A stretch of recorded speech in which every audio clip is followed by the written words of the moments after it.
Marcos 8:34. El tema de hoy se titula Condiciones para seguir a Jesús, segunda parte. Condiciones para seguir a Jesús, segunda parte. Marcos 8:34. Voy a dar lectura a la palabra de Dios. Dice aquí: y llamando a la gente y a sus discípulos, les dijo: si alguno quiere venir en pos de mí, niéguese a sí mismo y tome su cruz y sígame. Voy a volver a leer el versículo. Y llamando a la gente y a sus discípulos, les dijo: si alguno quiere venir en pos de mí, niéguese a sí mismo y tome su cruz y sígame. Así fue que dijo Jesús.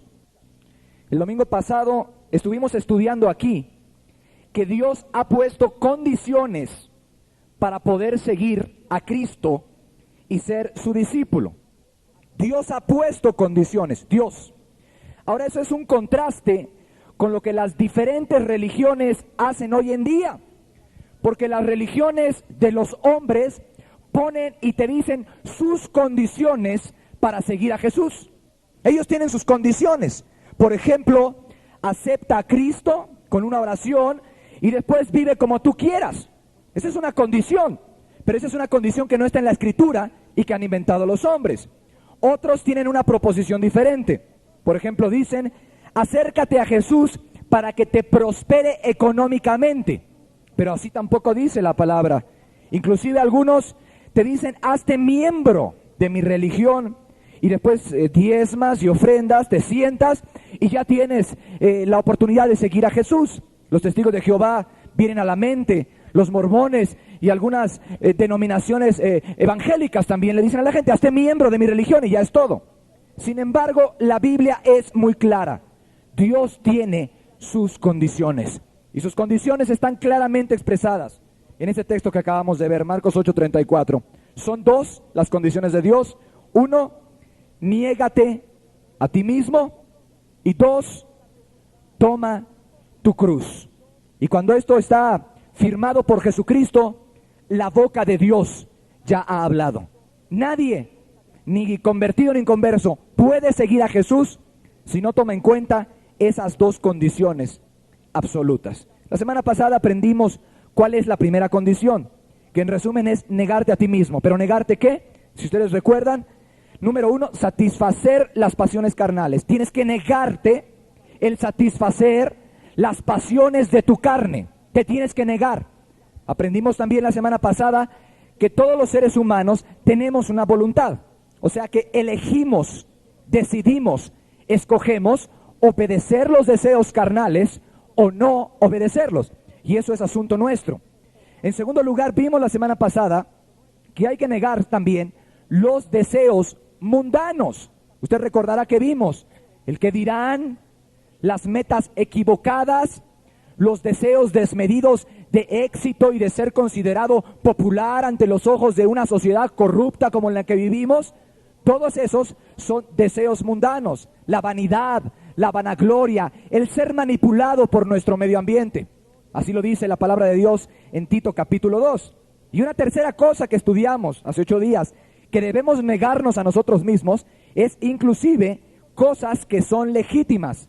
En la carta de los Corintios, Pablo habló muy claro acerca de este punto, que aún hay cosas legítimas, lícitas, o sea que no son pecado en sí mismo, que uno va a tener que negarse en ciertos momentos para poder servir a Cristo. ¿Recuerdan ustedes? Amén. Hablamos la semana pasada de, por ejemplo, que para estudiar la Biblia temprano o orar, vas a tener que dormir más temprano. Y no vas a poder estar con ciertas compañías que te agrada estar con ellos y no tiene nada de malo, pero hay algo mejor, más excelente que hacer. Entonces hay que negarse a veces hasta las cosas que son legítimas. Déjeme darle un ejemplo interesante acerca de esto. La semana pasada, el domingo, cuando yo venía para acá, me encontré con que estaba bloqueada la calle que pasa ahí por donde está la ciudad de los deportes. Usted seguramente se dio cuenta si venía por allá. ¿Por qué? Porque se había corrido el maratón internacional de la Ciudad de México.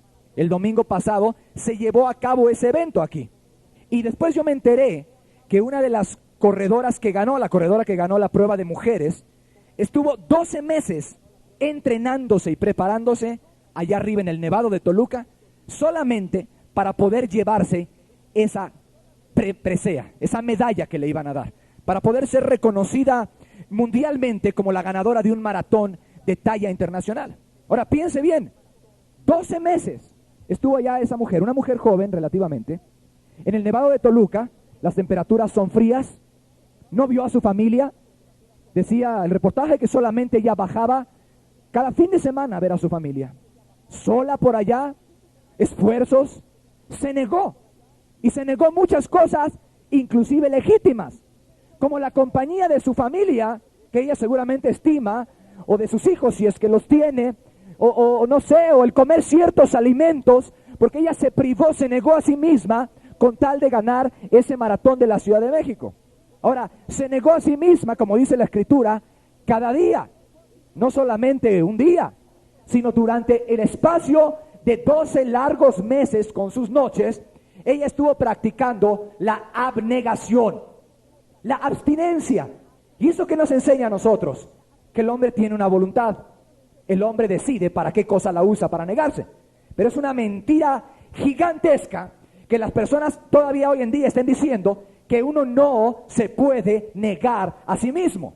Lo que faltan son decisiones profundas, de calidad, serias de negarse a sí mismo, en vez de solamente momentos emocionales en donde se llora y se dice, pero después no se llevan las cosas a la práctica ni a los hechos. 12 meses se negó esa mujer a sí misma, claro, no por el reino de Dios, no por ayudar a las almas y predicar, ni por seguir a Jesús, sino por amor a su propia carrera, su carrera deportiva, y sufrió cosas ahí. Eso nos muestra que todos podemos negarnos a nosotros mismos si queremos. Fíjese cómo el atleta, aún en lo legítimo, aún en lo que tiene derecho, que no es pecado, se puede negar.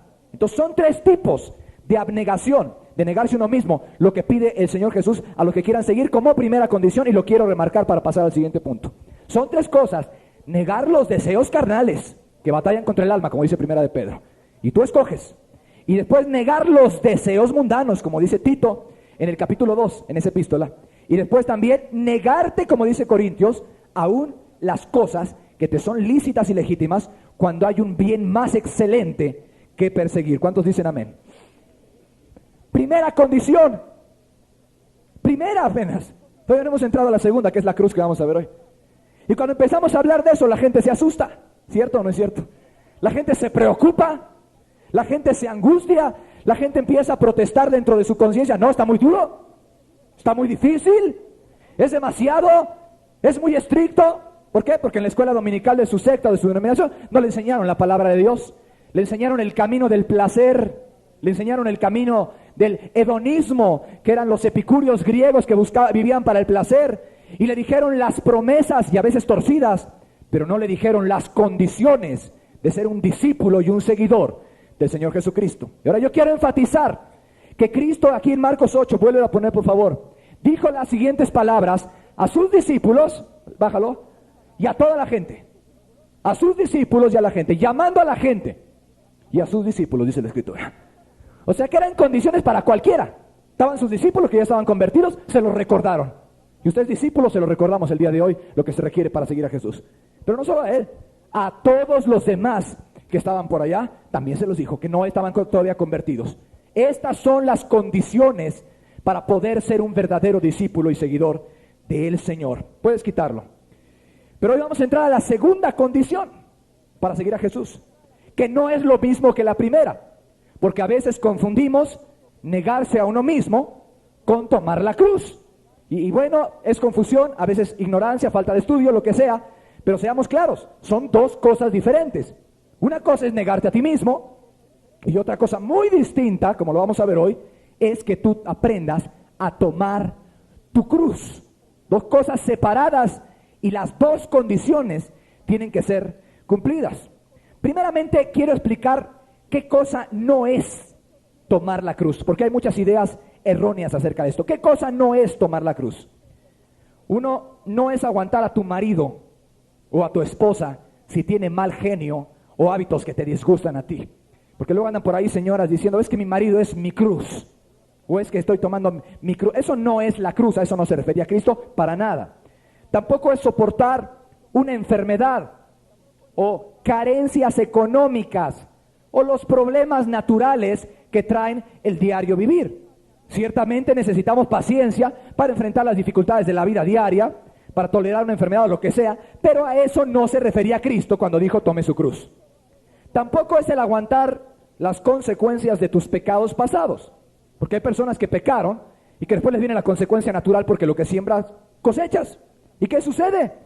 Que el borracho termina en el hospital con la pierna rota y que después le duele mucho y dice estoy tomando aquí la cruz. No, son las consecuencias naturales de las maldades que tú hiciste. O el ladrón termina golpeado porque alguien se dio cuenta que le quería robar su automóvil y le salió más listo que él y lo golpeó. Y dice, ahora es mi cruz porque tengo aquí roto el pómulo. Eso no tiene nada que ver con cruz. Esa es la consecuencia de tu maldad. Tampoco la cruz es, por cierto, algo espiritual. Porque la gente cree que la cruz es algo espiritual. Y las iglesias evangélicas de hoy en día se han dedicado en su mayoría a hacerle pensar e inventarle a la gente que tomar la cruz es algo espiritual. O sea, que es una cruz espiritual que hay que estar tomando, o que Jesús habló de cruces espirituales. Querido amigo, cuando Cristo habló esas palabras a sus discípulos y a la multitud, toma tu cruz, todo el mundo entendió a lo que se refería, porque en ese tiempo no existían las cruces espirituales ni ese tipo de fantasías. Las únicas cruces que había en ese tiempo eran un método de ejecución romano para los delincuentes más viles, y hablaba de unas cosas que vamos a estar mirando ahorita en detalle. Así es que por favor, amigo, hermano, no espiritualice usted la cruz. Es que es un sentir que yo tengo o una carga en mi corazón, esa es la cruz. No, esa es una carga, es una preocupación que tú puedes tener por una persona que está perdida, pero esa no es la cruz en ningún sentido. Jesús quería hablar de eso. ¿A qué se refería Jesús con la cruz?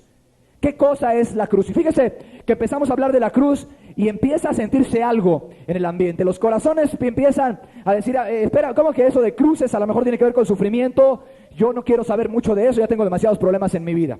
Hoy vamos a ver qué es la cruz y lo hermoso que es. Y quiero utilizar un ejemplo para poder comprender qué es la cruz. Un ejemplo, una anécdota.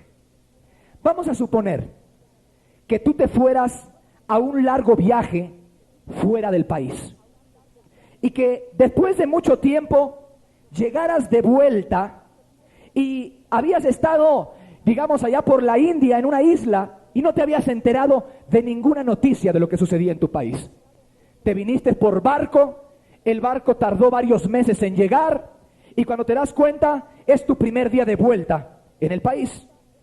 Cuando regresas, te enteras por boca de un familiar que en el estadio deportivo más grande de la ciudad va a haber un evento importantísimo ese mismo día. Todavía no tienes ni 24 horas de haber llegado al país. Dices, ¿de qué se trata?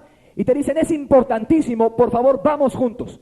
Todavía ni te acabas de recuperar del viaje del barco, cuando en compañía de amigos y familiares llegas hacia el estadio y encuentras que el estadio está abarrotado. Más de 100,000 personas, espectadores y demás, se encuentran allí reunidos, preparados, ansiosos por la función especial. Por un lado, empiezas a observar a la gente de alta sociedad que llega en carros de lujo, las mujeres de las esposas de los ejecutivos y de los empresarios enjolladas y peinadas de la manera más elegante. Ves por ahí también que están llegando los intelectuales del país, los más famosos, escritores, filósofos, doctores, maestros de las principales universidades empiezan a tomar las secciones más cercanas a la cancha. También están los políticos en palcos especiales, los senadores, la gente importante, los gobernantes del país, diputados, el Congreso, etcétera. Guardias y soldados puedes mirar por donde quiera en el estadio. Están todos preparados, firmes en sus puestos, armados hasta los dientes. De pronto, en medio se hace un silencio y entra el máximo gobernante y autoridad del país, escoltado por una guardia personal imponente. La gente se pone toda de pie en el estadio y dan un gran aplauso. Y entra el principal gobernante del país saludando a todos los espectadores con regocijo. La multitud en ese momento le pide a gritos que comience el espectáculo, que comience el show, le dicen al presidente. Él se siente en su palco especial y tú te preguntas, ¿De qué se trata este espectáculo que vamos a ver hoy? Le preguntas a tu pariente que te invitó, ¿tenemos hoy carreras? ¿Tenemos olimpiada? ¿Por qué hay tanta expectación? No, te contesta él. Hoy vamos a ejecutar a unos terribles criminales, gente incorregible que son un peligro para la sociedad, gente que está poniendo en peligro la estabilidad de la nación. ¡Ja! Pena de muerte en mi país, dices tú. Y te dicen, sí, pena de muerte en tu país. Han cambiado las leyes. Has estado durante mucho tiempo fuera y por eso no estás enterado. Al momento se abren las puertas del estadio en medio de la gran multitud y salen a la cancha una pequeña parvada de jovenzuelas de 15 y 25 años de edad más o menos, adolescentes y jovencitas. La multitud enloquecida aplaude enfervorizada, al mismo tiempo que insulta y maldice cruelmente a las jovencitas de 15, 18 y 20 años. Las observas cuidadosamente. Las jóvenes tienen ojeras como de haber pasado noches sin dormir. Sus ojos están tristes. Se ven delgados sus cuerpos como quien ha pasado meses probablemente metido en una cárcel mal alimentado. Están vestidas con ropas que ya están envejecidas y la multitud está rugiendo contra ellas. El maestro de ceremonias, que es en ese momento el regente de la ciudad, toma el micrófono del estadio y por las bocinas va a empezar a dirigir unas palabras. Se hace un silencio sepulcral en todo el estadio para que él hable. Y de pronto en ese momento le preguntas a tu acompañante, oye, ¿qué han hecho estas muchachas? ¿Cuál fue el crimen que cometieron? ¿Por qué las van a ejecutar? Tu acompañante te contesta, son cristianas. Ellas dicen que Jesús es Dios y que es el único camino para llegar al cielo. Además tienen costumbres extrañas, no gustan de bailar, no se divierten en las fiestas como nosotros y están en contra de la borrachera y del alcohol. Además se dice que devoran a sus propios hijos y los queman vivos para comérselos en las reuniones cristianas que ellos tienen. Es gente rara, extraña y peligrosa. Tienes que tener mucho cuidado con ellos. Y además no reconocen al presidente del país como el único Dios. No han querido confesar que el presidente es Dios. Y son muy necias, dice tu acompañante y te explica. Porque, ¿qué les costaría solamente decir el presidente es el Señor, en vez de decir Jesús es el Señor? Y se evitarían una muerte, como ya han muerto muchos. Un escalofrío pasa por todo tu cuerpo y te quedas mirando a aquellas 15 o 10 jóvenes que están allí paradas en medio de la multitud. Por las bocinas del estadio se oye la voz del gobernante, que es maestro de ceremonias, que les hace la siguiente pregunta a las muchachas. ¿Desean ustedes renunciar al cristianismo y reconocer que el emperador es Dios? Las muchachas no contestan nada y hay un silencio en todo el estadio. Él vuelve a repetir con insistencia la misma pregunta y clava sus ojos en una joven de 14 o 15 años que se ve temerosa y dudando. Y quizás tratando de imponerle con su autoridad y su mirada, se refiere a ella y le dice, si tú niegas a Jesús hoy y reconoces que el emperador es Dios, yo te voy a dar la libertad, no vas a morir. Y además el emperador va a darte como regalo una casa y una cuenta en el banco que va a suplir todas tus necesidades de aquí a que te mueras. Dinero y una casa y la libertad y la vida vas a tener. La muchacha duda unos momentos, las otras la voltean a ver y de pronto con voz valiente dice, no, Jesús es el Señor. O como dice el idioma griego, Jesús Kurios, Kurios Jesús, Jesús es el Señor. La multitud se enfurece y levanta un rugido enorme y tremendo contra ella, maldiciéndola. Y empiezan a pedir, muera, muera, a los leones, a los leones. Ofendido el gobernante, hace un ademán con su mano y se sueltan en la arena leones y tigres furiosos. Los observas, vienen rugiendo. Han estado 3 días sin comer ni beber agua a esos animales.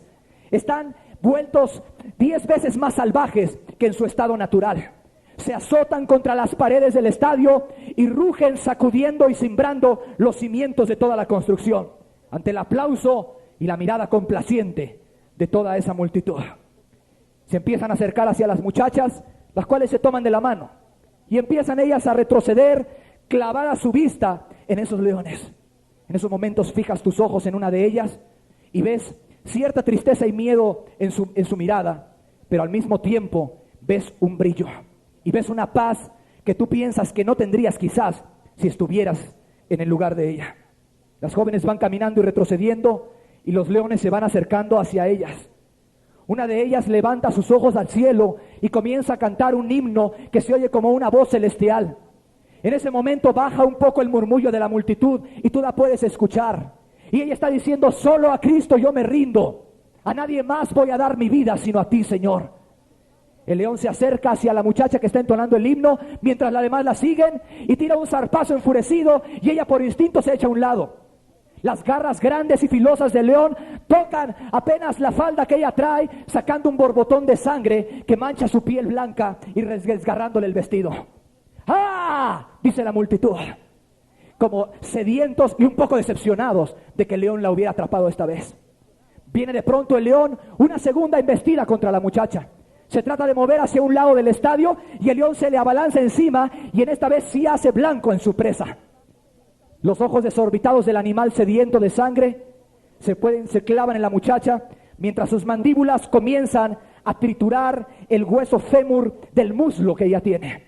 En ese momento hay otro silencio en el estadio.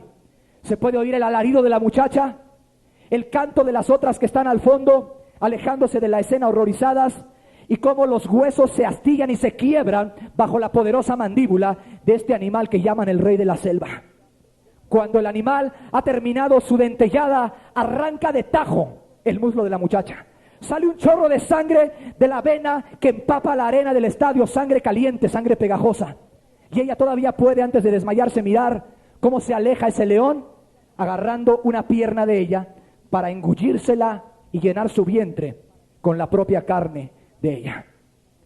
Cuando pasan 10 minutos, los leones y los tigres han acabado su tarea. Solamente queda sobre la arena pies, brazos, grandes manchones de sangre y los dientes de los leones teñidos, arrastrando por ahí algunos cadáveres que ya no tienen ni siquiera forma humana. La multitud aplaude enloquecida, sedienta de sangre, como en una pelea de box de las que conocemos o como en la lucha libre. Entre tanto, tú estás sentado en tu asiento, frío, acabando de contemplar la escena. Te das cuenta de todo. El ser cristiano se ha convertido en un delito en tu país. Las leyes han cambiado mucho en lo que te fuiste. Y, por cierto, a ti te habían predicado y te habías convertido a Cristo en el país y todavía nadie lo sabe. Cuando uno estás meditando, se acerca el pariente que te invitó y te dice: sabes, las leyes han cambiado mucho y ahora el gobierno requiere que todos los ciudadanos hagan un voto de confianza y firmen una carta en donde se comprometan a no ser cristianos y además a declarar públicamente que el César o el emperador o el presidente es Dios aquí abajo en la tierra. Mañana a primera hora te estarán esperando las autoridades de la secretaría que tiene que ver con las cosas de los que llegan para que tú hagas ese voto públicamente. Te quedas meditando y sabes que vas a tener solamente dos opciones: o lo niegas y salvas tu vida, o declaras que Él es tu Señor y tu Dios, y entonces te espera la misma suerte de las jovencitas que tú acabas de ver. Esto no es una fantasía. Estas eran escenas de la vida diaria durante los 3 primeros siglos de la historia de la iglesia cristiana. Durante los 3 primeros siglos, esto era lo cotidiano que se podía ver en el Imperio Romano. Era lo del diario vivir. Los cristianos lo sabían desde un inicio. La cruz de que Jesús habló no es una cruz imaginaria, no es una cruz espiritual, sino significaba lo que siempre se ha significado: aún el estar dispuesto a morir y a perder tu vida por la causa de Cristo y por amor de sus principios y de su nombre. Yo creo que este ejemplo nos ayuda a entender de qué se trata en la cruz. Y todo el mundo entendió a Jesús cuando Él habló esas palabras a la multitud. Todo el mundo sabía de qué se trataba seguir a Jesús y hasta qué punto Él compromete su vida, hasta qué punto Él compromete tu vida, hasta dónde tienes que llegar si tú has de ser un verdadero seguidor de Él. Quiero explicar rápidamente 3 aspectos de la cruz y su significado. Número 1, la cruz significa ser despreciado públicamente. Vuelvo a repetir, lo puede anotar. La cruz significa ser despreciado públicamente.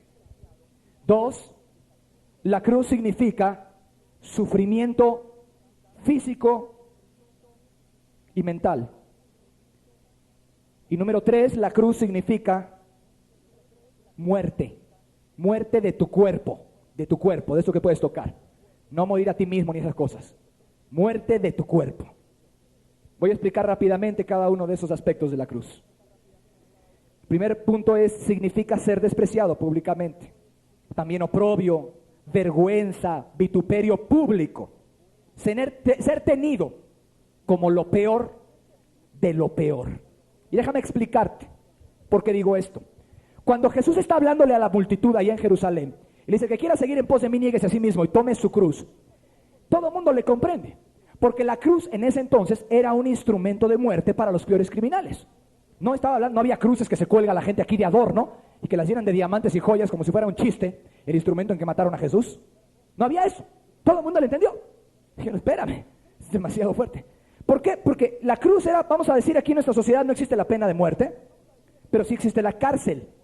¿Cómo se ve a una persona aquí que es encarcelada? ¿Cierto o no? La gente lo ve mal. La gente ya no lo conoce, la gente ya no lo saluda, la gente dice, yo ya no soy amigo de él, realmente no es mi primo. ¿Por qué? Porque no es correcto asociarse con ese tipo de persona, porque es oprobioso, es vergonzoso. Bueno, la cruz era el instrumento en tiempos de Jesús en donde morían solo los peores y más viles tipos de criminal. A un criminal común y corriente lo mataban de otra forma inclusive. Lo mataban, lo degollaban, le cortaban la cabeza, era rápida la muerte. Pero en la cruz, imagínense, la persona estaba ahí colgada durante horas, estaba semidesnuda solamente con ropa interior, gritaba, hacía toda una procesión así llevando la cruz que la gente lo viera. Entonces era muy vergonzoso. Imagínate cuando lo iban llevando. Ahorita en los Estados Unidos sí hay pena de muerte. Allá no se utiliza la cruz. Se utiliza en algunos lugares el fusilamiento, en otros lugares la silla eléctrica. Y sucede que si una persona la van a condenar a eso, qué vergüenza, ¿cierto o no? Es un condenado, es un criminal de lo peor, de lo más vil. ¿Qué hizo para que lo condenaran a eso? Y obviamente implica una gran vergüenza el ser condenado a muerte. Para seguir a Jesús, escúchame bien, tienes que estar dispuesto a ser despreciado públicamente por causa de su nombre y que eso no te pueda nada a ti. A ser tenido como lo peor de lo peor. Cuando a ti te dicen que eres un fanático porque te convertiste en cristiano, o tonto, o que te lavaron el cerebro porque asistes a estudiar la Biblia, esas cosas realmente son poca cosa, no es mucho vituperio. La verdad es que a los primeros cristianos, amigo, se les acusaba públicamente de comerse a sus propios hijos. Eso era una mentira, eso era falso, pero de eso se les acusaba. Y la gente los odiaba, porque eso salía publicado en los medios de comunicación de aquel entonces, más antiguos. Entonces la gente, imagínate juntarte con los cristianos. Si se comen a sus, yo no quiero hacer nada que ver con ellos. Y ellos paciente y valientemente llevaban encima ese desprecio público, porque Jesús prometió que a los que quieran seguir a Jesús van a ser vituperados, calumniados y van a mentir contra ellos diciéndoles toda clase de cosas. Esta es una gran prueba para mucha gente, para todos los amadores de este mundo, para los que les importa mucho el qué dirán, la familia, para los que se avergüenzan de ser cristianos, como tú que estás por aquí seguramente, metido aquí como un hipócrita y que dices que vienes a los estudios, pero que todavía te avergüenzas de decir que quieres convertirte en cristiano, o de que quieres ser cristiano. ¿Y a dónde vas? Esos domingos te pregunta tu familia, pues voy a un lugar voy, y no quieres hablar claro. Ahora aquí hemos dicho que no somos religión y eso es verdad, porque el cristianismo verdadero no es religión. Pero aquí sí somos cristianos, y eso lo hemos dicho en varias ocasiones, y estamos estudiando la Biblia y siguiendo el camino de Dios con forma seria. Muchos no quieren, tienen pena. Yo recuerdo unos amigos en una ciudad, hace como 3 años, decidieron ponerse a predicarle arrepentimiento a esa ciudad. Pero predicarle arrepentimiento como dice la Biblia, bien predicado. Porque era una ciudad que estaba verdaderamente perdida en la inmoralidad. Se salieron a la calle y a las plazas, y les empezaron a decir, arrepiéntanse, les va a venir un juicio de Dios encima. Unos se subieron a las azoteas de las casas, ahí por el centro, por la plaza. Sacaron bocinas y bafles grandes y empezaron a predicarle a los adúlteros y a los borrachos. ¡Adúltero! Te está hablando Dios el día de hoy por medio de mí. Arrepiéntete o te vas a ir al infierno. Y se oía la voz día tras día en los mercados. Otros Agarraron camionetas y le pusieron unas bocinitas, porque hicieron una gran campaña de arrepentimiento para invitar a todos. Y empezaron a predicar arrepentimiento. Y decían, aquí hay inmoralidad en esta ciudad, y Dios va a traer castigo, y Dios va a traer juicio, como si fuera Jonás. Radical, ¿verdad? Fuerte, difícil de digerir probablemente, pero así estaban ellos. Estuvieron así más o menos 3, 4 o 7 días, no lo recuerdo exactamente.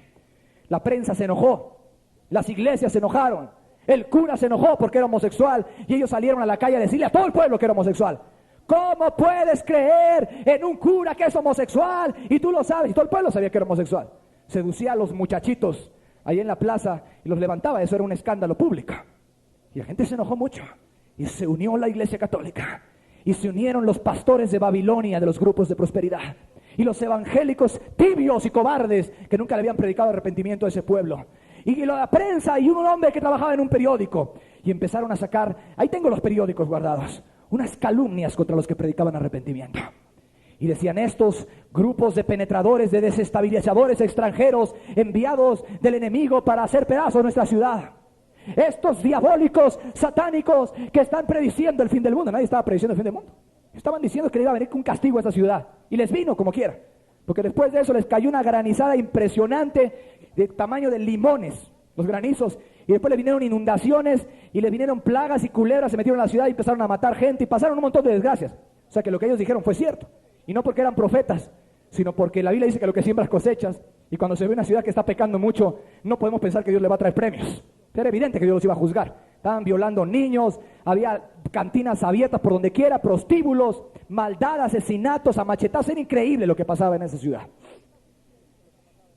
Y la prensa empezó a calumniarlos y a señalarlos en la calle. Y los detuvo la patrulla. Y dijeron, a ver, las camionetas que están por ahí, con vidrios oscuros y polarizados, con objetivos siniestros, diario y en la radio, gran polémica. Y estaba la Secretaría de Gobernación. Y una cosa te digo, todo el pueblo se empezó a enojar muchísimo contra ellos. Habían por ahí algunos supuestos cristianitos que andaban en las diferentes iglesias que se unieron para predicar arrepentimiento ahí. Supuestos cristianitos. Pero en cuanto el dedo de la opinión pública empezó a señalar a los cristianos, muchos de ellos se echaron para atrás y dijeron, yo ni los conozco. Yo no tengo nada que ver con esos cristianos. Yo nomás iba ahí por oír. Y era gente que ya habían hecho un compromiso público de seguir a Jesús. Sí, amados, el Señor prueba a la gente. Muchos reciben la palabra con gozo, dice la parábola del sembrador al principio, pero cuando viene la aflicción o la persecución por causa de la palabra, luego tropieza. Es que era un problema haberte asociado con ellos, tú me comprendes. Y la gente se empezó a avergonzar de ellos, pero no era de ellos, era del mensaje de Cristo. Esto es un ejemplito de lo que es sufrir desprecios y vituperios y vergüenzas por causa de su nombre. ¿Cuántos están dispuestos todavía? Ahí solamente estamos empezando con una parte de lo que es la cruz, es el inicio de la misma, pero todavía no entramos a lo que es más profundo, porque el segundo punto de la cruz es sufrimiento. Punto y se acabó. Sufrimiento. Y lo deletreo así, porque en ese tiempo, con todos los problemas que la gente tiene, nadie quiere oír esa palabra. Sufrimiento. Otro sufrimiento aparte de los que yo tengo, no gracias, suelen pensar muchos. Pues sí, Jesús fue muy claro. Si tú vas a seguirlo y vas a ser digno de Él y en verdad le estimas y le amas con tu corazón, vas a estar dispuesto a tener sufrimientos. Porque en la cruz no solo había muerte ni vergüenza, se sufría y luego se moría. Sufrimientos físicos y sufrimientos mentales.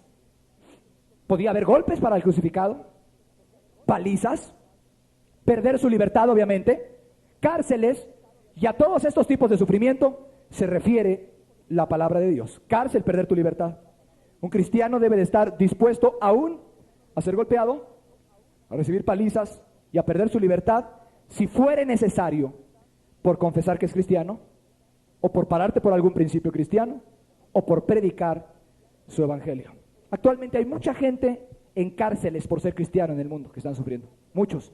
Aquí en México no está sucediendo así, pero en muchos países hay muchos encarcelados. Te podría mencionar Rusia, Bulgaria, Bangladesh, te podría hablar de Turquía, te podría hablar de Vietnam, te podría hablar de Cuba, encarcelados, por una sola razón: soy cristiano, yo voy a seguir a Jesús, mi Señor es Jesucristo, No tengo otro Dios en la tierra y voy a guardar sus principios y para mí son ley suprema en todas las cosas. Por eso están encarcelados. Aquí mismo he conocido un joven en meses pasados que en una reunión me hizo una pregunta. Era un joven militar del ejército y me dijo, yo me dedico a tocar el piano en el hotel militar. Ese es mi oficio. Es soldado, pero a eso lo ponían. A la hora que están los borrachos ahí en el bar, los soldados emborrachándose. Y yo quiero saber si para seguir a Cristo yo tengo que dejar eso. ¿Qué le hubieras contestado tú? Si hubiera sido un pastor evangélico tibio, ¿quién sabe qué le hubiera contestado? Bueno, es poco a poco, ahí el Señor tiene misericordia. El Señor entiende, hombre. Tú es poco a poco, tú síguele ahí en el trabajo, no le haces ahí. Tienes que obedecer a tus autoridades primero que nada. Pero yo le dije lo que dice la Biblia. Le dije, la verdad estás emborrachando a otros. Y la Escritura dice, ¡ay de ti, que embriagas a tu prójimo! Así dice, tú no puedes participar de eso. Ahora el muchacho sabía por qué me preguntó eso, porque iba a haber un precio si él se atrevía a decir que él no iba a tocar el piano. Porque en la milicia eso se llama desacato de orden, es rebelión contra un superior. Y va desde arresto la pena hasta cárcel por 8 meses o por 10 meses. Usted sabía. Y cárcel militar, que no creas que es ninguna cosa dulce estar ahí adentro. Y el muchacho empezó a contar el precio de seguir a Jesús. Y fue y habló con su superior. Le dijo, mire, yo soy cristiano, quiero ser cristiano. Está mal emborrachar a la gente, he estado mal en lo que estoy haciendo y le pido que por favor me cambie otro puesto. Tú sabrás que a un militar que le digan eso, pues no le gustó nada. ¿Ah, sí? Dijo, pues vamos a ver, ahora haces eso. Ahora vas a estar aquí en el piano siempre, aquí con los borrachos. Y él dijo, no lo voy a hacer. Entonces te arresto. Él tenía familia, tenía esposa, de hecho ya sus turnos eran pesados, hacía guardias a veces ahí, y entonces lo arrestaron. No lo dejaban salir, no se podía ni congregar. Ahí estaba toda la semana y lo traían haciendo faena. Ahí andaba cepillando los pisos, nada más podía dormir unas 5 horas al día y lo traían desde las 5 de la mañana hasta las 12 o 1 de la mañana trabajando. Y todos los compañeros burlándose. Ni un minutito para leer la Biblia, nada. Y burla. A ver hasta qué hora se rompe, a ver hasta qué hora se quiebra, hasta ver a qué horas violamos su voluntad de este hombre por medio de esa manipulación. Y yo hablaba con él por teléfono y estaba bien quebrantado. Y tenía un primo cristiano y estaban orando por él. Y lo iban a ver de vez en cuando los odiados cristianos ahí, como quiera, iban allá sabiendo todo y platicaban con él. Y el militar lo volvía a llamar, su jefe, y le decía, ¿qué pasó? Te voy a meter un proceso militar y vas a ir a la cárcel. Le decía, mejor deme mi baja. No, primero te meto proceso militar y vas a ver. Finalmente el muchacho se paró por Dios. Le dimos por ahí un buen libro que se llama Torturado por Cristo, que se los recomiendo mucho, de Richard Wurmbrand, que pasó 14 años o más en las prisiones de Rumanía por Cristo, un pastor verdadero, un verdadero hombre de Dios. Y al final le doy los nombres claramente, si no lo anotó ahorita. Y el muchacho se paró por Cristo. Y todos se reían de él. Y él les decía, yo voy a seguir a Cristo, yo voy a seguir a Cristo. Quebrantado. Yo lo oí llamarme por teléfono llorando de desesperación. Párate por Cristo, le dije. De pronto un día lo llamó el militar, cuando ya le iban a meter al proceso penal. Su jefe le dijo, está bien, te cambio a otro lugar, puedes pedir tu baja, ya no te vamos a arrestar, ya no te vamos a hacer nada. Obtuvo la victoria, se paró por Cristo, supo el precio de ser un discípulo. Y el muchacho en momentos especiales empezó a tener una revelación de Dios. Ahí, en sus sufrimientos, venía el Espíritu Santo y le empezaba a mostrar cosas que pues solamente Dios te puede mostrar. Del gusto, del gozo, de pararte por una verdad tan preciosa como es la de Jesús. Allá en Rusia ocurrió que una joven comunista, yo no sé si tú lo sepas, pero en Rusia estuvo prohibido el cristianismo durante mucho tiempo. Era una fe perseguidísima. Y hubo una joven de 19 años de edad solamente, llamada Varia, que era del Partido Comunista. Y el Partido Comunista allá en Rusia era ateo. Odian, les enseñaban desde chiquitos a odiar a Dios y toda idea que tiene que ver con lo divino. Y una muchacha cristiana se topó con Varia y Varia la trató muy mal. Pero la muchacha cristiana supo tomar la afrenta, no la odió ni nada, sino que la amó. Y después de eso, Varia dobló sus rodillas y se entregó a Jesús. Me parece que ella tenía un puesto entre la juventud comunista. ¿Sabes lo que hizo al otro día de haberse entregado a Jesús? Fue y se paró enfrente de toda la asamblea de jóvenes comunistas. Y les dijo, yo vengo aquí a decirles que desde el día de ayer yo soy cristiana. Yo me convertí a Jesús, estuve perdida en las tinieblas, enseñé mal, enseñé que no había Dios. Les pido perdón a todos ustedes porque les enseñé que no había Dios. Y después se puso a cantar un himno preciosísimo enfrente de todos. Los mismos cristianos le habían dicho a ella, no vayas. Ella ya sabía lo que le esperaba. De ahí mismo la llevaron a la cárcel. Y de ahí, deportada a Siberia. En Siberia hay temperaturas de más de 30 grados bajo cero, querido amigo. Trabajos forzados de 12 a 14 horas, poca comida, ni una Biblia, ni un cassette, porque no había cassettes en ese entonces, ni una revista, nada. Un día de convertida, se fue. Yo quisiera que tú leyeras las cartas de Varia, cuando ella le escribía a la otra cristiana, de allá de esa prisión, donde las traían trabajando como animales, a golpes, y la golpeaban porque ella seguía predicándole a la gente. No se volvió a saber nunca de la muchacha, pero a través de las cartas puedes tú ver, percibir el amor a Jesús, la fortaleza del Espíritu Santo, el ser un verdadero cristiano y aprender a pararte por Dios y no andar con tonterías. En el libro de Richard Wurmbrand, Torturado por Cristo, viene también la historia de Varia. Los sufrimientos por confesar a Jesús, por pararte por un principio de Él, como este joven se paró por no vender alcohol, por predicar su evangelio, como Varia se paró y pagó el precio por predicar su evangelio. Ahora, nota bien, los sufrimientos no son por andar haciendo tonterías ni andar pecando, porque qué gloria es si pecando sois abofeteados, dice la Escritura. Si andas de borracho o entremetido, o andas de ladrón o de rebelde y te golpean y andas en tonterías, pues eso no es sufrir, sufres por tu pecado, no, es sufrir por la causa del Señor Jesús. Y ahora vamos al punto final de lo que es la cruz. Sufrimientos pueden ser tremendos. Tú no sabes lo que es para una muchacha de 19 años estar encerrada en una cárcel a 30 grados bajo cero, sin ropa, sin amigos, sin familia, sin futuro, que le quitaron su trabajo, le quitaron todo y sin Biblia. ¿Compara usted eso con la multitud de gente que se derrite a la primera entre los cristianos? Que se deshacen como si fueran de azúcar o se quiebran como si estuvieran hechos de cristal, que cualquier problemita los hunde y que cualquier pequeño perjuicio ya los empieza a hacer dudar de su fe. ¿Serán verdaderamente cristianos? Vamos a entrar al punto de la muerte. La cruz significa muerte. Y vuelvo a repetir, muerte de a de veras, muerte de tu cuerpo. O sea, perder tu vida. Y para que no espiritualicemos el pasaje, ni lo diluyamos, aunque esté fuerte, vamos a mirar el contexto de Marcos 8:34, para que usted vea en la Escritura que no es muerte espiritual, sino muerte física. Marcos 8:34 al 38. Y llamando a la gente y a sus discípulos, les dijo: si alguno quiere venir en pos de mí, niéguese a sí mismo y tome su cruz y sígame. Y después explica a qué se refiere. Porque todo el que quiera salvar su vida, la perderá. Y todo el que pierda su vida por causa de mí, del evangelio, la salvará. Entonces la cruz significa perder ¿qué? Perder la vida. ¿O qué? Dice, ¿qué aprovechará al hombre si ganare todo el mundo y perdiere su alma? La aprobación de todo el mundo. ¿O qué recompensa dará el hombre por su alma? Porque el que se avergonzare de mí, de mis palabras, en esta generación adúltera y pecadora, así le llamaba Cristo a la humanidad, el Hijo del Hombre se avergonzará también de él cuando venga en la gloria de su Padre con los santos ángeles. Fíjese, que se avergonzare de mí y de mis palabras. La cruz ahí otra vez, la vergüenza. Porque las palabras de Cristo, ¿a poco no? A veces suenan fuertes y radicales. Hablábamos en domingos pasados y decíamos, ¿qué radical es cristianismo? Porque excluye a todos los demás dioses y a todas las demás religiones las considera mentirosas. Los primeros cristianos sabían que en todas las religiones a lo que se estaba adorando eran demonios, y así se lo decían a la gente: ahí se adoran demonios. Y estaba el templo de Afrodita ahí en Roma, y la gente llegaba, y el templo de Zeus, están adorando a los demonios, porque solamente hay un Dios verdadero. ¡Qué fuerte! Mucha gente no se pone a ver realmente lo que implica el cristianismo. Es muy radical. Yo soy el camino, la verdad y la vida.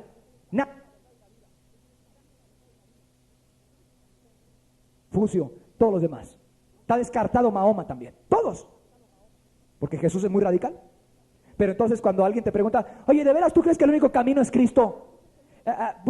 Yo pienso que todos los caminos llevan a Roma. Empiezan a titubear. El que se avergonzare de mí, de mis palabras, en esta generación pecadora y adúltera, dijo el Señor. Oye, que está mal tomar, ¿verdad? Oye, ¿qué tiene de malo 5 cervezas, hombre? No hacen daño.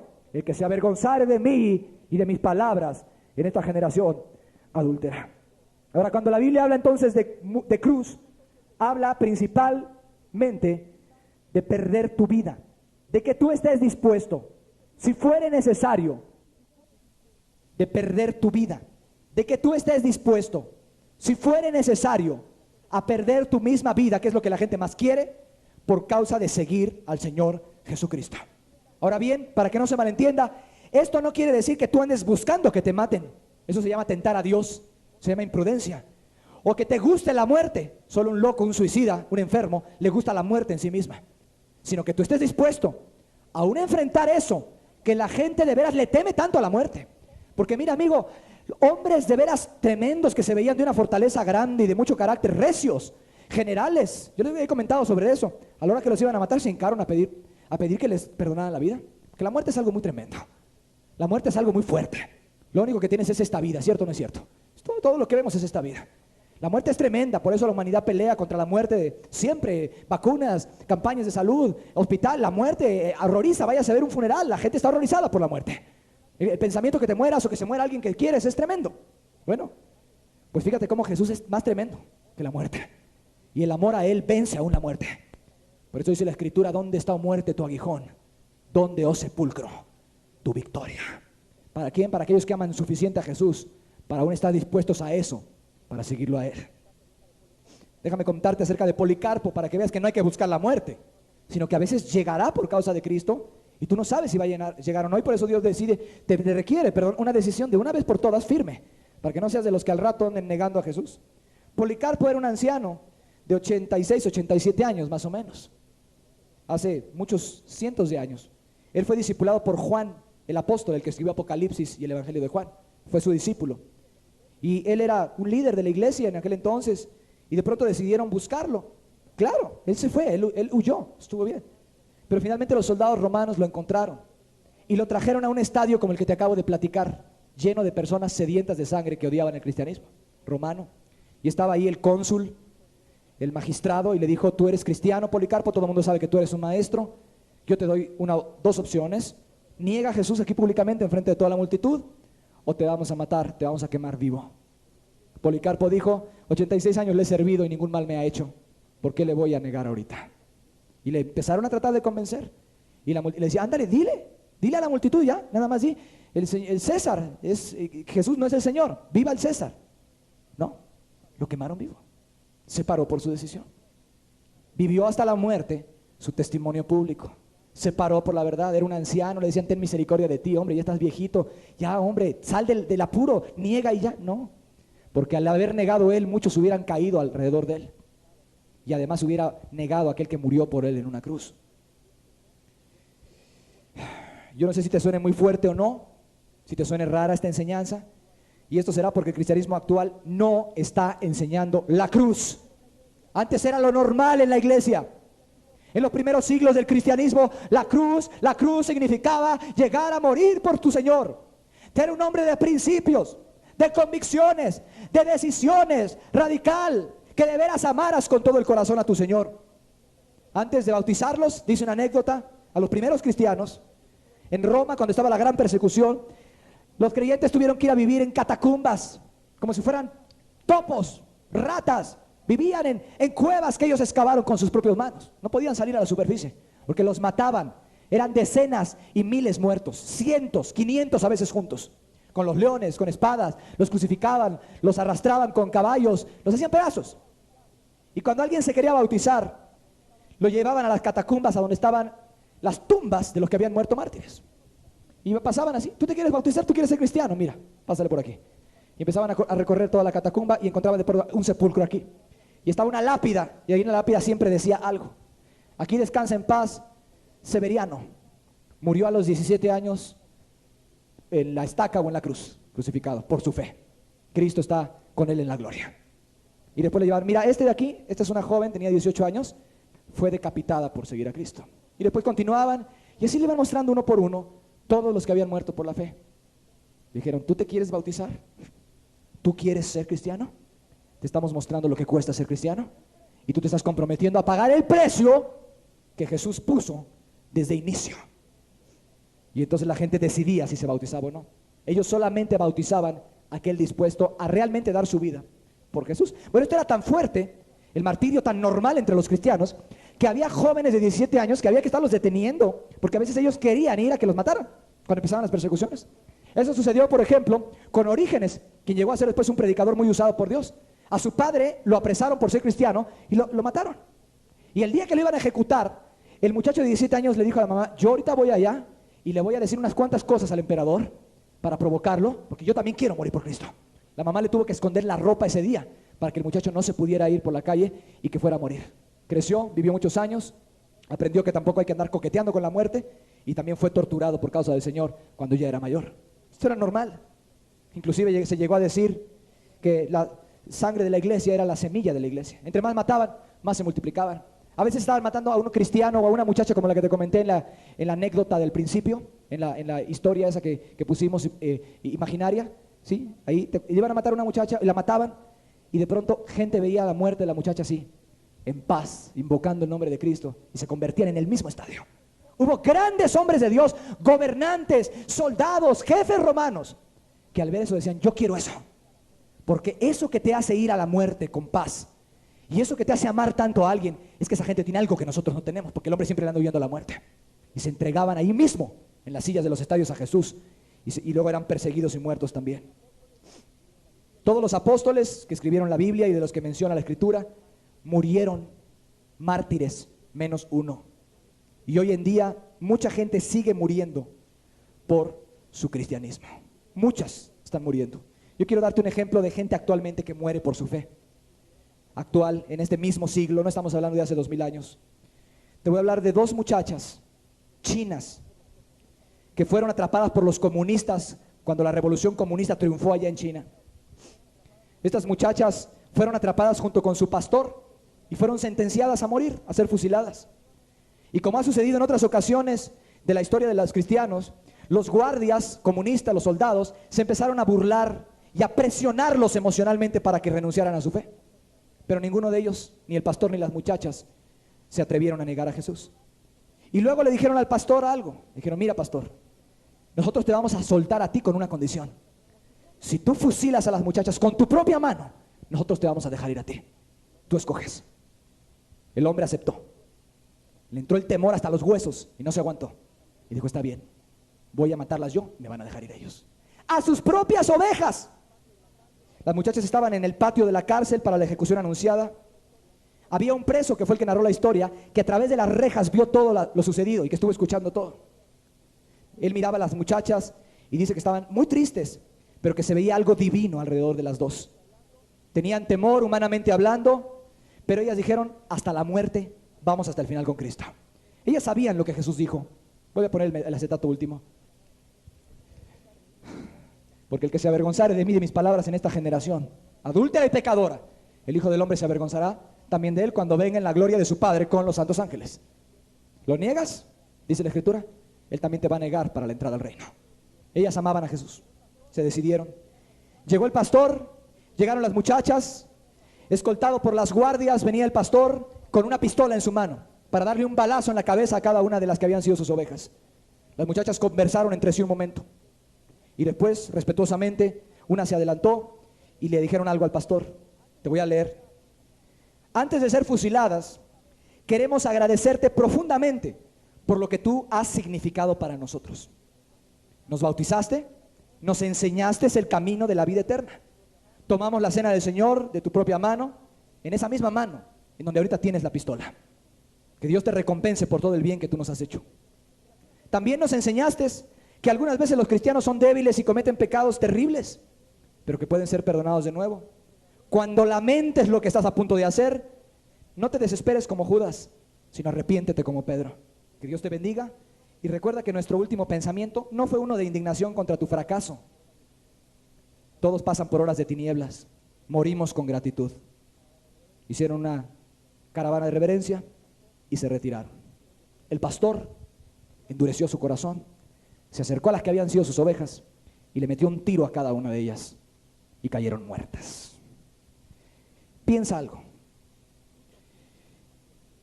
Qué tropiezo que tu pastor hiciera eso, ¿no? Hay gente que se tropieza que porque vieron un hermano, o hermano entre comillas, ¿no?, que hizo no sé qué cosa.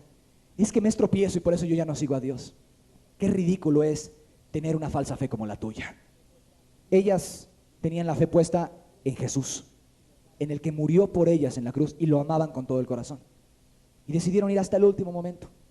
Siguieron las enseñanzas de Cristo. No estaba la fe puesta en el hombre. ¿Sabes lo más triste de todo? Es que acabando de matarlas ellas, los comunistas lo mataron a él. como quiera. No salvó su vida y está ahorita en el infierno. Porque no puso las cosas eternas como la primera cosa en la vida, sino puso lo terrenal y quiso salvar su vida y la perdió, dice la Escritura. Y las muchachas perdieron su vida por causa de Cristo, pero la ganaron para vida eterna. Tu propio pastor, su propio líder, las mató y fueron hasta el final con Jesús. Muertes actuales. Esto es tomar tu cruz, nada menos. Esto es ser cristiano. ¿Y por qué? Porque el que de verdad está dispuesto a eso es el que en realidad tiene amor por Jesús y el que de verdad está comprometido con Él.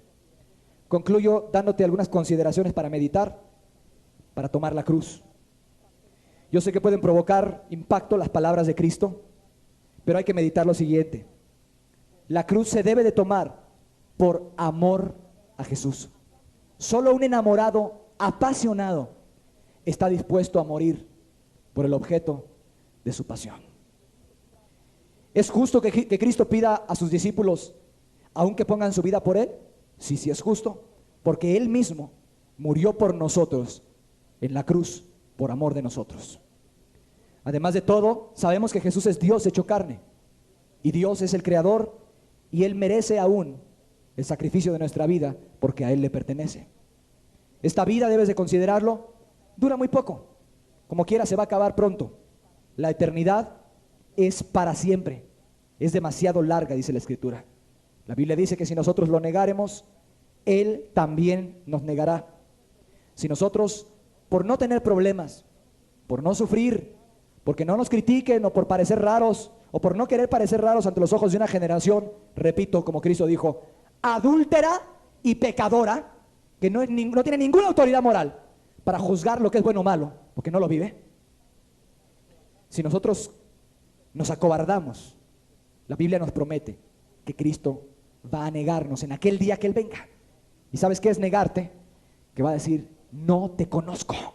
Así como tú dijiste en la tierra, no lo conozco, yo no sé quién es. Así como Pedro lo negó, el cobarde, ese día, así Él también va a decir, no sé quién eres. Porque no todo el que le dice a Jesús, Señor, Señor, va a entrar en el reino de los cielos, sino el que hace la voluntad. Y a muchos les dirán aquel día, no os conozco, apartados de mí, hacedores de maldad. Además de todo, es normal ver en la vida que la gente sufra y hasta se sacrifique y muera de su vida por distintas causas, ¿cierto o no? Es algo natural en el ser humano. Los soldados mueren para defender a su nación. Muchos policías son asesinados en México cada año por salvaguardar la seguridad de la ciudad. Y ellos saben desde que entran a lo que se están ateniendo. O sea, cuando el policía ingresa a la academia o el soldado entra al colegio militar, él sabe. Está dispuesto a morir. No que quiere que lo maten mañana, pero sabe que aún eso va a ser requerido de él. Por eso le entrega su todo y entra ahí. Ahora es lo mismo en el cristianismo. De inicio, señores, amigos, invitados, de inicio hay que estar dispuesto a todo por Jesús. Si no, no es digno de ser su discípulo. Tienes, por ejemplo, partidos políticos como el PRD, una fuerza política que lleva más de 300 muertos por su causa política, desde que se fundó ese partido. Les han matado 300 personas, algunas que eran valiosos para ellos. ¿Por qué? Porque ellos tienen una idea política. No me estoy metiendo si está bien, si está mal, no me interesa nada de eso, yo no le voy a ningún partido. Pero me refiero, son serios en lo que están haciendo. Y cuando la gente ingresa al PRD y empieza a entrar a la grilla y a la política y a las manifestaciones, sabe que puede haber un precio cuando va a una manifestación. Que se le vaya el tiro a un policía que esté por ahí molesto o enojado, o que lo manden matar por andar provocando problemas a un gobernante, a un político. ¿Está comprendiendo? El PRD le ha matado 300, ya tiene 300 mártires. ¿Cuántos mártires tiene la iglesia en México? No sabemos. Los de la guerrilla en Chiapas están dispuestos a sufrir, a ser escarnecidos e inclusive a poner su vida. Ya lo demostraron. Aunque les vayas a ellos o no les vayas, eso no es asunto. El punto es, dispuestos están, no andan jugando jueguitos. Saben lo que cuesta ser guerrillero. Hay pacifistas, escritores que hoy en día están presos en muchas cárceles del mundo por sus ideas, porque quieren un cambio en su país, porque quieren libertad de expresión y cosas de ese tipo, y están dispuestos a sufrir en la cárcel. Madres han muerto para salvar a sus hijos que se ahogaban o para defenderlos de alguien que los quería atacar. El ser humano, cuando realmente ama y estima algo o una causa o una persona, se dispone a poner su vida por la persona o por la causa. Yo pregunto en esta mañana, ¿qué Jesús y su causa no valen lo suficiente para sufrir por ella? O si es necesario, poner la vida. ¿Por qué se escatima tanto en sacrificios para la obra de Dios? ¿Por qué hay tantos cristianos, entre comillas, mediocres y cobardes que nunca progresan en su vida ni tienen bendición espiritual de Dios? Porque realmente no se han decidido a cumplir las condiciones, tomar su cruz y seguirlo. La realidad, termino con esto, de que uno ama a alguien es poner su vida por él. Y la realidad de que uno ama una causa es estar dispuesto a sufrir por ella. Ahora tú sabes, después de oír este estudio, lo que es tomar tu cruz y lo que no es tomar tu cruz. Y yo lo que te hago como pregunta es esto: ¿realmente quieres seguir a Cristo Jesús? ¿Realmente estás dispuesto a seguir a Jesús ahora que has oído las condiciones que Él tiene? Mira, es muy hermoso venir a oír estudios de la Biblia. Es muy hermoso oír cosas que te sirven y verdades que se aplican para resolver problemas.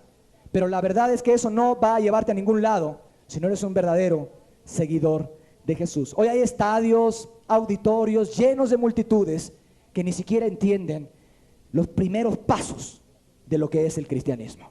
El que quiera seguir en pos de mí, dijo el maestro, niéguese a sí mismo, tome su cruz y sígame. Y eso dijo en otra parte también, cada día. Vamos a cerrar nuestros ojos un momento y a meditar en la palabra.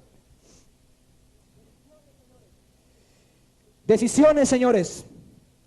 Decisiones, jóvenes. Decisiones, cristianos. Estas son lo que cuentan ante Dios. Cristo viene a conmover hasta lo profundo de tu misma alma.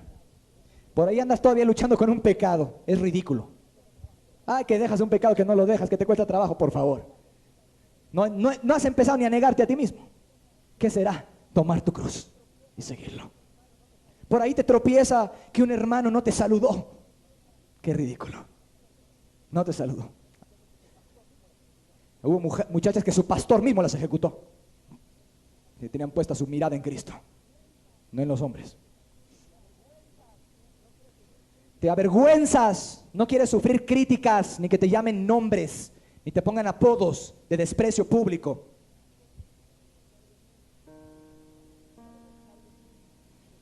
El que se avergonzare de mí y de mis palabras en esta generación adúltera y pecadora, yo también me avergonzaré de él cuando venga en la gloria de mi Padre, dijo Jesús. Muchos se avergüenzan del mensaje de Cristo en este día. Cristo predicó arrepentimiento y la cruz, y predicó que solamente la fe en Él salva. Muy radical. Hoy hay religiones que viven negando a Cristo, son la negación de Dios. Espero que tú no estés involucrado todavía en alguna de ellas. No predican, se avergüenzan de predicar fuerte. No quieren hablar de cruces a la gente, ni de sufrimientos, porque no se les vaya a espantar la audiencia. Pero el mensaje de la cruz no espanta, amados, más que a los cobardes. Porque Jesús mismo dijo: si yo fuera levantado de la tierra, a todos atraeré a mí mismo. A todos atraeré a mí mismo, dijo. Hay un atractivo especial en la cruz. Todos los seres humanos llevamos dentro de nosotros el ideal de dar nuestra vida por una causa que realmente valga la pena y de amar hasta la muerte. Así lo recogen muchos filósofos, antropólogos. El poner tu vida para seguir al Maestro y amarlo y hasta el final con Él apela a lo más profundo de tu ser. Por un lado podrás tener temores, pero no lo puedes negar. Por el otro lado te atrae la vida de esas jóvenes chinas que murieron. La vida de Policarpo, que ya era anciano, te atrae. ¿Cuál es el secreto de ese poder? ¿Cuál es el secreto de esa vida que vence a la muerte? Un profundo amor por Jesucristo de Nazaret. Una pasión por aquel que nos dio ejemplo. ¿Qué es lo que te lleva a vencer vergüenzas, problemas, dificultades? Seguir a Jesús. Decisiones, amigos, con Dios, no conmigo. Decisiones con Dios, no con el grupo. Decisiones con una persona que está resucitada en la gloria ahorita, porque porque Él también venció la muerte. El Salvador. El poder de la cruz. ¿Cómo actuarías tú si estuvieras en la historia que vimos hoy? Si en el país hubieran cambiado las leyes y se adorara un hombre como si fuera Dios. Si te pusieran a ti entre la espada y la pared, confiesa a Jesús o niégalo. ¿Dónde está, muerte, tu aguijón? ¿Dónde, oh sepulcro, tu victoria? Para el que es cristiano de veras, para el que está enamorado de Cristo, la muerte ha perdido sus terrores, porque sabe que será un momento solamente, y después la eternidad, la gloria como Él prometió. Él prometió: el que pierda su vida por causa de mí, la salvará. ¿Cuántos le quieren decir hoy: Maestro, aquí está mi vida, aquí está todo mi ser para ti? ¿Cuántos le quieren decir hoy: Jesús, Señor, hasta las últimas consecuencias? Me comprometo contigo de corazón hasta las últimas consecuencias, hasta las últimas. No le pongo precio al amor que tú me has dado. Te voy a seguir.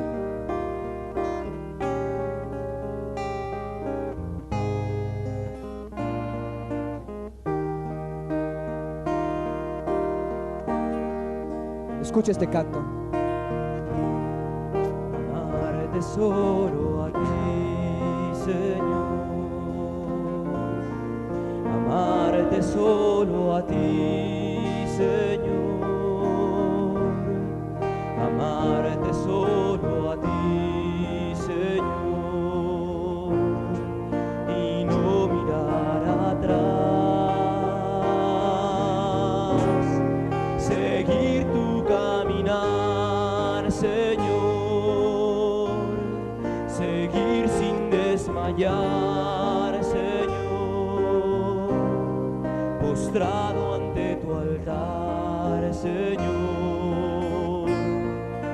No mirar atrás, seguir tu caminar, Señor, seguir sin desmayar, Señor, postrado ante tu altar, Señor, y no mirar atrás.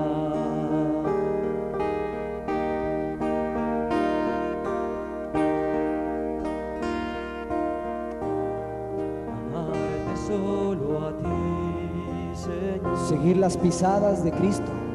Amarte solo a ti, Señor. Seguir su camino.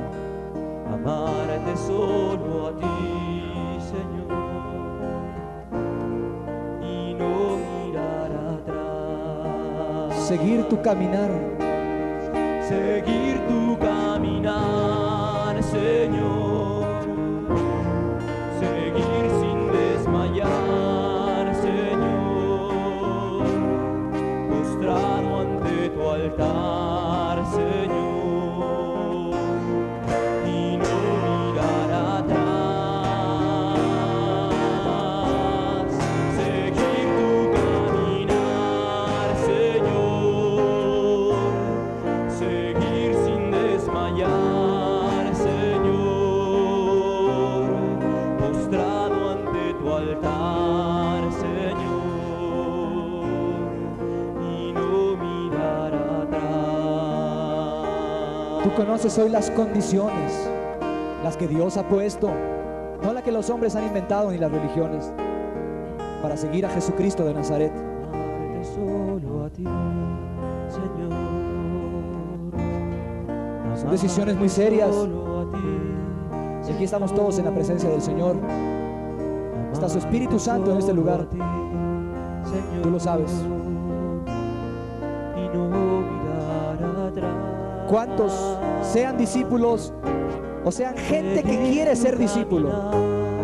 Señor, se deciden a negarse a sí mismo seguir sin y a tomar su cruz para seguir a Jesús. Póngase de pie si usted ya lo ha decidido de corazón, ante tu altar, Señor. ¿Quiénes siguen a Jesús? Y no mirar atrás, bajo las condiciones. Seguir su caminar, Señor.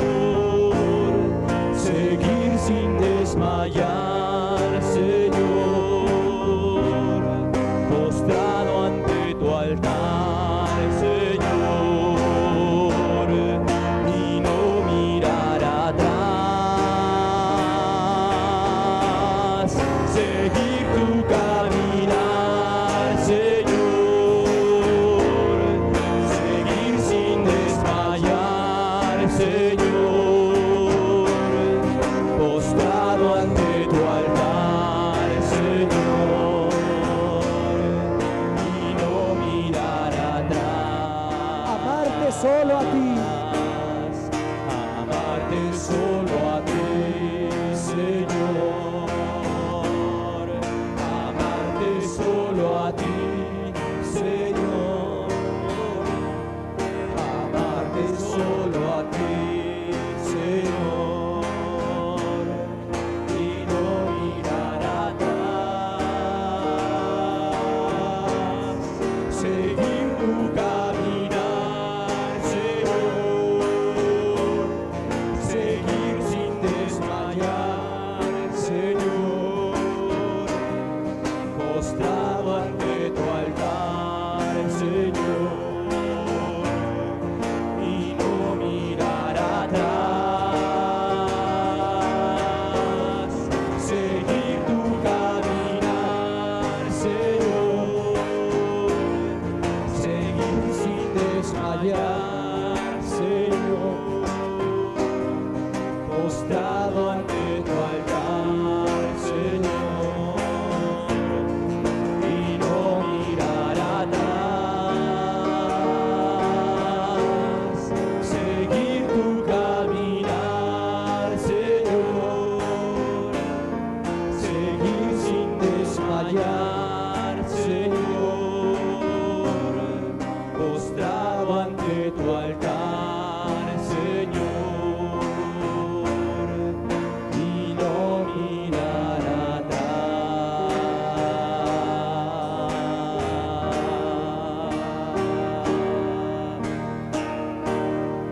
Gloria a tu nombre, Jesús. Señor Jesús, ahora que tú sabes el precio, ahora que tú sabes el precio de invocar su nombre y de decirle Señor Jesús, se lo puedes decir si lo vas a seguir.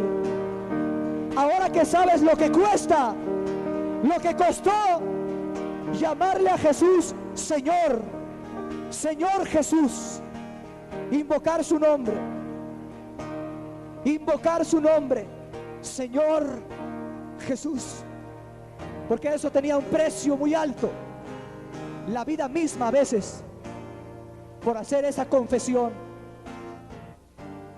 Por eso has leído en Romanos 10:9, cuando habla de confesar a Jesús como Señor, pero no era como ahorita, en medio de religiones muertas y tibias.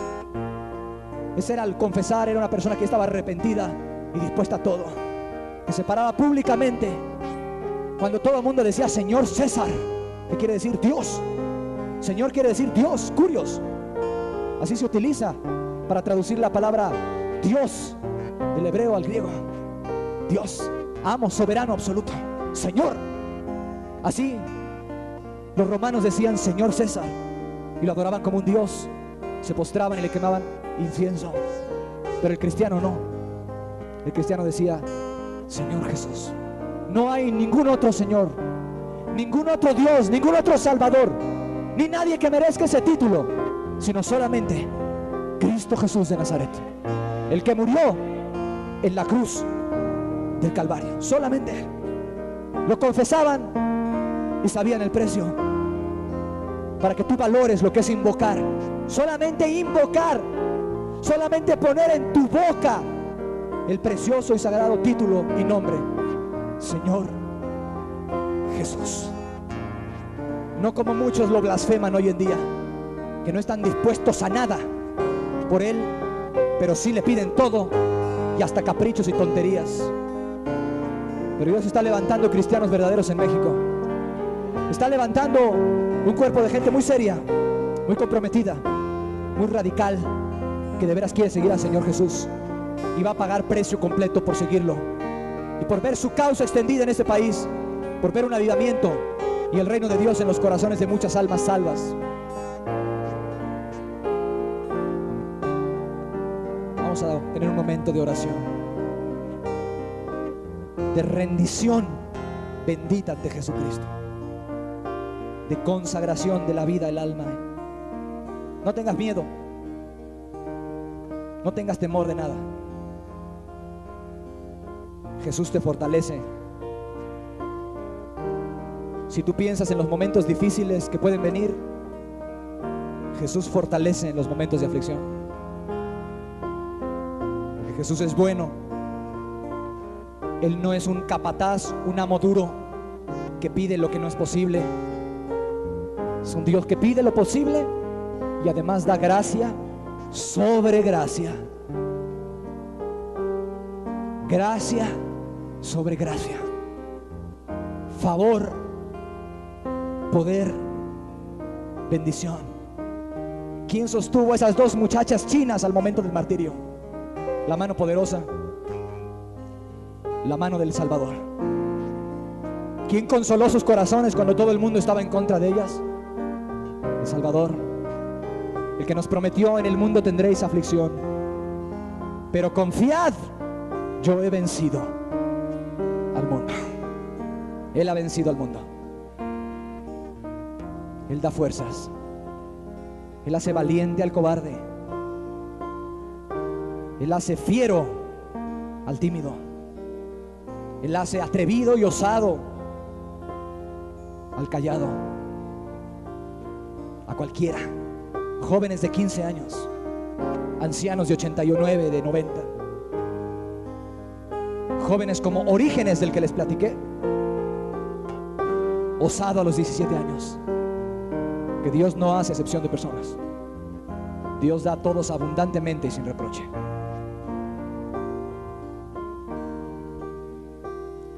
Te alabamos y te damos gracias, Señor, porque traes a nuestros corazones de nuevo esta gran enseñanza, este gran fundamento. Gracias porque podemos mirar con nuestros ojos en la Biblia cuáles son las condiciones divinas para seguir a Jesús, saliendo de las tradiciones y mentiras de los hombres carnales. Gracias por este fundamento, por este alimento espiritual, por el ejemplo de Cristo, de sus apóstoles y de todos los que de verdad siguieron en esos pasos. Por el ejemplo que dieron jóvenes como estas chinas, muchachas como las que fueron a los leones. Gracias, Señor, nos sentimos pequeños junto a ellos. Nos sentimos que no hemos sufrido nada, que no hemos padecido en absoluto, a la sombra de los mártires. Te damos gloria y alabanza por la presencia de tu Espíritu Santo en esta mañana, confirmando y sellando las verdades. Señor, levántate. Te pedimos en el nombre de Jesús, levántate. Una iglesia verdadera, una iglesia cristiana que de verdad puede invocar todos los días de sus vidas el nombre que es sobre todo nombre. Levántate, Señor, un testimonio en esta nación, un cuerpo de creyentes llenos de pasión y de fuego y de radicalidad por amor de tu nombre, para que este mundo, Señor, deje de estar solamente oyendo doctrinas y comience a mirar, a ver el poder de Dios manifestado, para que puedan ver el amor que realmente se te tiene a ti, Señor. Levántate una iglesia que pague precio completo, que no se doblegue ante nada ni ante nadie, que predique y que extienda tu reino en esta tierra y que vive en santidad para honrarte, Señor. En el nombre poderoso y preciosísimo de Cristo Jesús, nuestro Señor y Salvador. Amén.